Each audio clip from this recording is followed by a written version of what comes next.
Hey guys, in this video, I'm going to show you how to fix ESPN app not working on Roku.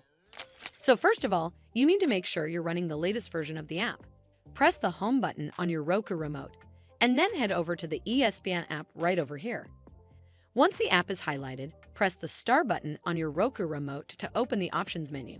Now it's loading the channel information, and then eventually it will pop up with a menu that gives you some options.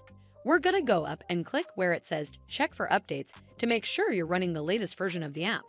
Once it's updated, check if it fixes the issue. But if you still encounter this issue, then you need to hard restart your Roku device. So the first step is to turn off your Roku device using the remote. Then unplug the power cable from the power outlet. Wait for 3 to 5 minutes, and then plug the power cable back in and turn it back on. This should fix the issue, but if it doesn't, then you need to completely reinstall the ESPN app.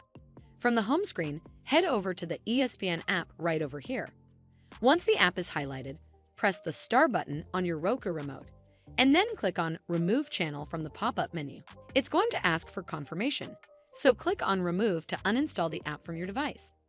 Once uninstalled, press the home button on your Roku remote. From here, we're just going to use our remote and scroll down until we get to where it says Streaming Channels, and then click OK on your remote. Once you're on this screen, scroll down to Search Channels and type in the app name, and it will then show up right over here. Scroll over to the right, and then click OK on your remote. Then we're going to click OK on where it says Add Channel to install it back on your device. Well, that's how you fix ESPN app not working on Roku. I hope you found this video helpful, and if you did, make sure you give it a thumbs up to see more videos like this, and don't forget to hit that subscribe button.